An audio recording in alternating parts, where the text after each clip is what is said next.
Hello students, in this video we'll discuss both continuous and discrete types of insurance present value calculations. If we're given a lifetime random variable,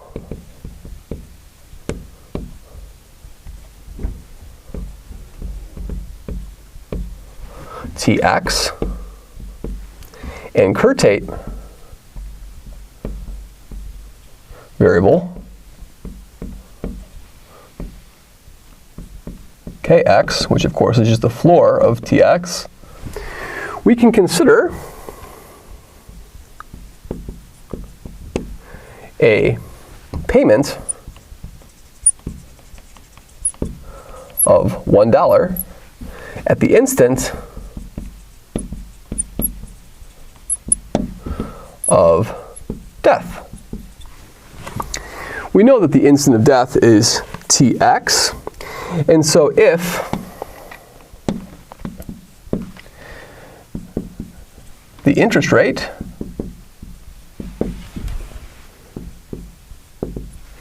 which is annual is I, then the present value factor, nu, 1 plus I to the negative 1, is the present value factor.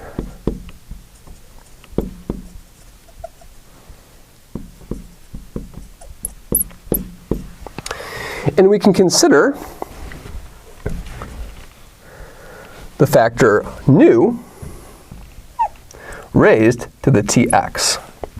This is the present value of $1 paid at the time of death of x. This is the present value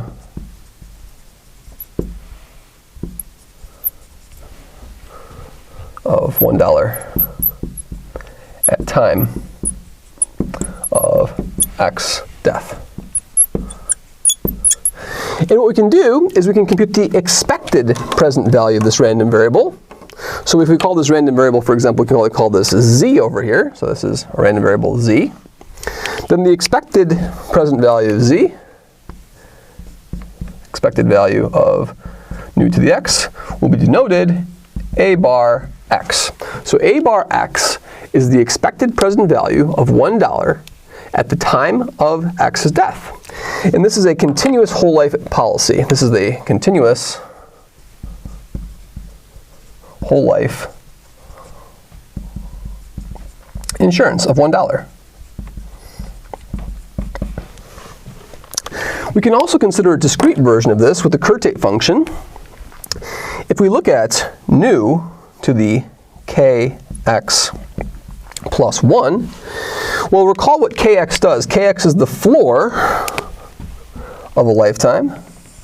So if we have some interval over here and say this is n and this is n plus 1, if the life is anywhere before the n plus 1, the kx will revert to n. So anywhere over here, kx will be equal to n. And so if the payment is at the end of the year of death, we'll have to put a kx plus 1. So this is this factor over here, this nu to the kx plus 1, is the present value of $1 at the end of year of death for x. And we compute the expected present value of this. If we have the expected, so let's do that. So if we look at the expected value of nu to the kx plus 1, that'll just be ax with no bar over it. So no bar over it refers to a discrete. So this is a discrete end of year whole life insurance. Now what we can do is we can consider a new random variable. So this will pay at the end of this continuous will pay immediately at death, and this discrete version, this curtate version, will pay at the end of year of death. What we can also do is we can also limit it and make it term insurance. So for term insurance, we make the following modification. For term insurance, you go to the minimum of Tx and n. So what will happen over here is you'll define a random variable.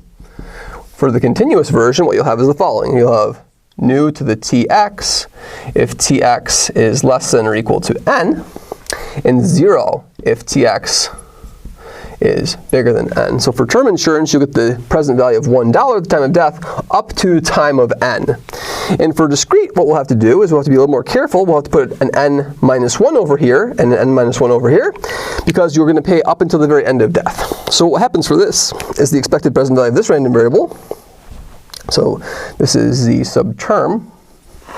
So the expected value of z term, the expected present value, will be this notation, a bar x1 n. So the 1 above the x means that this status, the 1 above the x, signifies that the x dies before time n, and the n in the bracket defines the length span of the insurance contract. Thank you very much.